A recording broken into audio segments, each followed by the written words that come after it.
And we actually videotaped some of the national meeting on October 3rd, and I'll send you the link so that you can see it. There are really thoughtful things being said, but one of the most interesting was from a young Iraq Veterans Against the War organizer named Aaron Hughes in Chicago, who said, I wonder if the reason that the peace movement hasn't been able to translate majority opinion into political wins is that it hasn't kind of organized at the base and identified its target and just gone up against it. Basically hasn't taken on the question of power and how to move it sufficiently. So this is our thought about how we do it.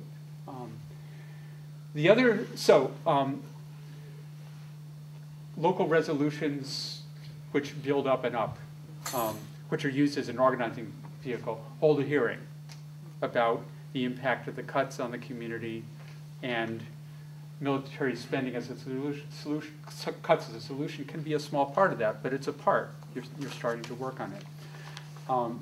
Take it up the ladder. Get state legislatures to memorialize their congresspeople to cut military spending. Basically, make it so they can't go anywhere without running into this, because everyone in the country or almost everyone, people in the lower 90% are facing a common problem and are looking for a solution, and we can say, here's the solution. But you got to back that up with organization that allows you to reach those people and mobilize them. The other action idea is more immediate. The Deficit Commission is waiting till after the election to make its move. Then they have about 4 weeks to write a report on which 14 out of 18 or something like that must agree. Very difficult. This is a golden opportunity for us to put forward our solution. We know how to deal with the deficit crisis, which, by the way, is greatly overblown. In some ways, it's just a device to cut Medicare, Social Security, and so forth all over again.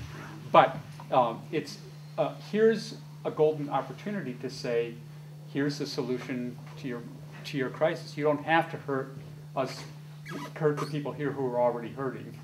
You can cut military spending; it'll make us more secure. So it's a way of shifting the frame. It's going to be an intense battle over what to do with this Deficit Commission and its report. We should be in there.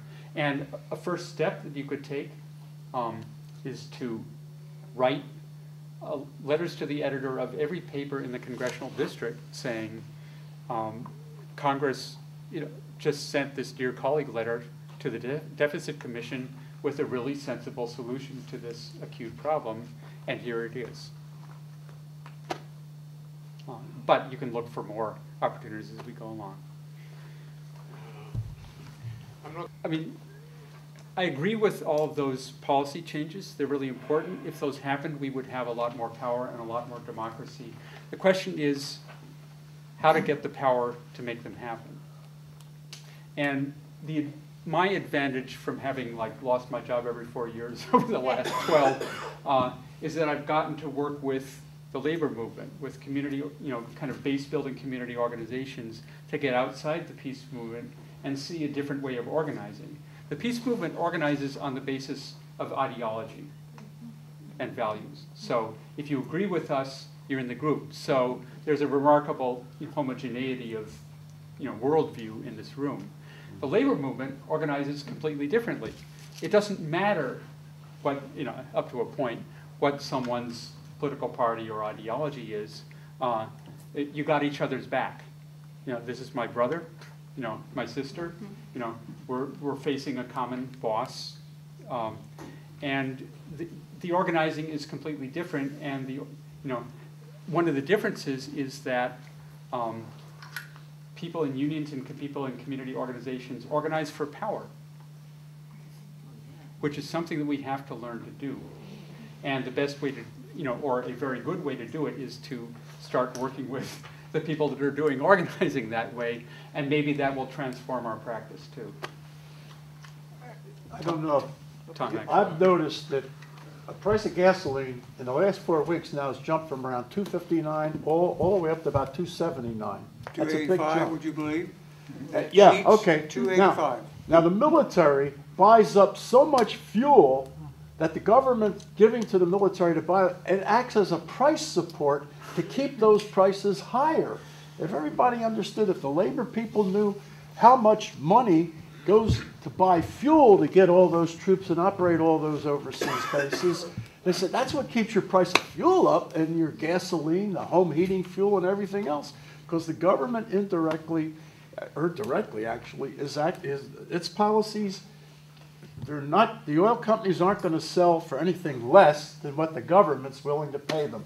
And the government is willing to say to the oil companies, how much are you charging? And then the government will give it to them because so many people with those vested interests own stock in those oil companies. Tom? In my opinion, it's a picture's worth 1,000 words. And if you don't have some of these, take some and take a bunch and hand them out to people. It's, in my opinion, every time you say to somebody when the discussion comes up, just take a look at the chart, what we spend compared with other countries in the rest of the world. And people look at that and we're way up there if you look at the back of that thing. Most everybody's opinion is, oh my goodness, oh my goodness. The question was asked about the 20% of the domestic budget. But if you show them this chart, and say, here's what we spend in military, here's what we spend in education and housing, people would say, oh my goodness. So we can all do that.